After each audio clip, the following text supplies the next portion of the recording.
तो हेलो दोस्तों, welcome to alpine classes. तो आज हम बात करने वाले हैं सीएचएस काउंसलिंग 2023 और उसके डॉक्यूमेंट के बारे में बात करेंगे। नाइन्थ एंड 11th दोनों के बारे में बात करेंगे।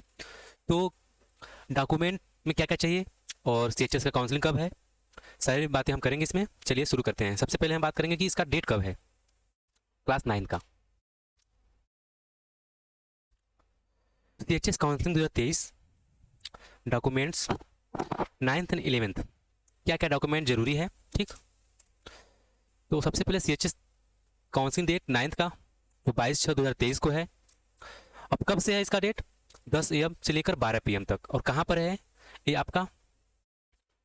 ये आपका सीएचएस कमच्छा में है। ठीक, कमच्छा में। अब बात करते हैं सीएचएस काउंसलिंग डेट 11th का। तो 11th का जो डेट है आपका, मैथ्स कैटेगरी, जो मैथ्स वाले स्टूडेंट हैं उनका 23/6/2023 को है। और जो बायोलॉजी वाले स्टूडेंट हैं उनका 24/6/2023 को है। और जो आर्ट्स वाले स्टूडेंट्स हैं 26/6/2023 को है। ठीक, और आगे आप अपना कॉमर्स, ठीक, जो कॉमर्स वाले स्टूडेंट हैं तो उनका जो काउंसलिंग है 27/6/2023 को है। जो इनका टाइमिंग रहेगा ना, टाइमिंग आपका 10 से 12 के बीच में ही रहेगा। ठीक, याद रखिएगा 10 से 12 के बीच में रहेगा टाइमिंग इसका। अब बात करते हैं इंपॉर्टेंट डॉक्यूमेंट्स, कौन कौन से डॉक्यूमेंट जरूरी हैं उसके बारे में बात करेंगे। तो सबसे पहले आपका है रजिस्ट्रेशन फॉर्म। जब आप फॉर्म फिल किए होंगे, ठीक, जब आप फॉर्म फिल किए होंगे तो उस टाइम आपको एक प्रिंट मिलता है फॉर्म का, वो आपको ले जाना है। ठीक, 9th के लिए है, आपको 9th वालों के लिए 1 सीट ले जाना है। और जो 11th वाले हैं, जैसे कि कुछ बच्चे ऐसे हैं 11th वाले कि बायोलॉजी भी भरे हैं, मैथ भी भरे हैं, और आर्ट्स भी भरे हैं, और कॉमर्स भी भरे हैं। ठीक, तो उनके लिए 4 सेट चाहिए, क्योंकि काउंसलिंग में, क्योंकि अलग अलग दिन है ना काउंसलिंग, इसीलिए आपको 4 सेट चाहिए। तो जो 11th वाले बच्चे हैं, आप समझ गए होंगे कितना सेट चाहिए आपको रजिस्ट्रेशन फॉर्म। ऐसे एडमिट कार्ड 9th के लिए, जो 9th वाले बच्चे हैं उनको तो एक ही चाहिए। और जो ओरिजिनल चाहिए, याद रखिए ओरिजिनल आपको मिला होगा एग्जाम देने गए होंगे तो ओरिजिनल, अगर ओरिजिनल लेके जा रहे हैं तो 9th के लिए 1 कॉपी। ठीक, और 1 कॉपी चाहिए 9th के साथ। ठीक, अब बात करते हैं तीसरा पॉइंट क्या है। तीसरा पॉइंट ये है कि कलर फोटो। देखो उसमें मेंशन है आपका 4 कलर फोटो। ठीक, 4 कलर फोटो, लेकिन आपको कम से कम आप 8 फोटो ले जाइए। ठीक, 8 फोटो ले जाइए।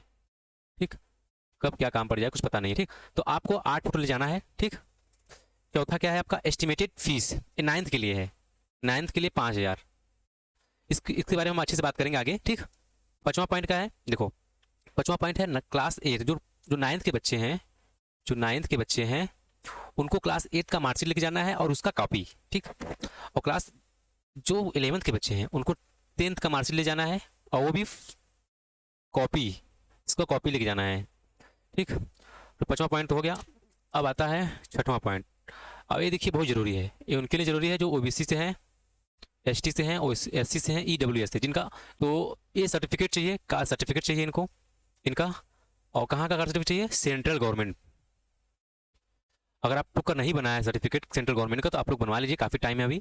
ठीक, अभी कम से कम 10 से 12 दिन है। ठीक, 10 दिन बचा है, 10 दिन। अगर आपके पास सेंट्रल गवर्नमेंट का नहीं होता है, बाई चांस नहीं बनवा पाए, तो आपका स्टेट का काम चल जाएगा। लेकिन आपको पहले प्रेफर करना है सेंट्रल गवर्नमेंट का, पहले आपको बनवाना है सेंट्रल गवर्नमेंट का जाति, फिर उसके बाद इस पे फोकस करना है। और ये खाली स्टेट गवर्नमेंट है ना, ये खाली यूपी वालों के लिए है। जो बाहर से बाहर अदर स्टेट्स हैं तो उनके लिए आपको सेंट्रल का बनाना बहुत जरूरी है। सेंट्रल का बनवाना बहुत जरूरी है उनके लिए, जो अदर अदर स्टेट से हैं, अदर स्टेट से हैं। ठीक, अब बात करते हैं टीसी की। तो टीसी को ज़्यादा इंपॉर्टेंट तो नहीं लेंगे, क्योंकि देखो टीसी उसमें खुद लिखा गया है, आप नोटिफिकेशन पढ़ेंगे कट ऑफ के वाले नोटिफिकेशन में, तो टीसी अगर आपके पास नहीं है तो 10 दिन के बाद आप जमा कर सकते हैं। एक हफ्ता मांगे हैं, एक हफ्ता बोला गया है, एक हफ्ता बोला गया है उसमें, तो 10 दिन के बाद आप जमा कर सकते हैं टीसी का। तो टीसी की कोई दिक्कत नहीं है। अब बात करते हैं कैरेक्टर सर्टिफिकेट। कैरेक्टर सर्टिफिकेट बहुत जरूरी है। ठीक, कैरेक्टर सर्टिफिकेट चाहिए 9th वालों के लिए और 11th वालों के लिए, 11th वालों के लिए।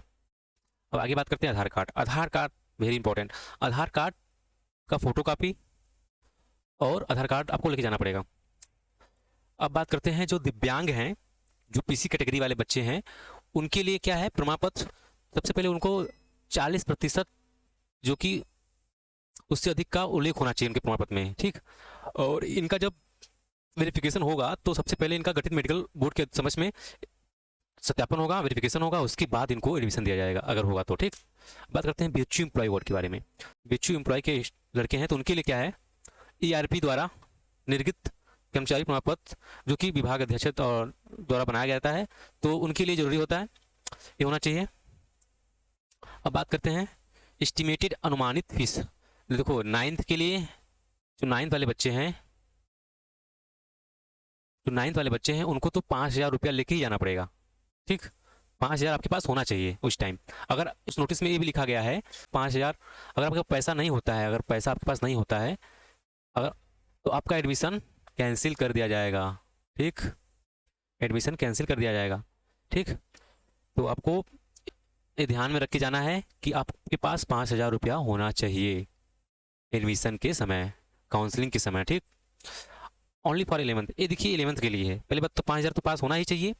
ठीक, अगर आप कंप्यूटर विज्ञान विषय चयन करना चाहते हैं, चूज करना चाहते हैं कंप्यूटर विज्ञान, तो उसके लिए 30,000 रुपया फीस बढ़ जाएगा। ठीक, अर्थात आपको 8,000 रुपया देना पड़ेगा, समझ रहे हैं, 8,000 रुपया देना पड़ेगा, मतलब 3,000 आपका कंप्यूटर विज्ञान का फीस हो जाएगा। ठीक, अगर किसी भी प्रकार का क्वेरी होता है तो आप कमेंट बॉक्स में मेंशन कर सकते हैं,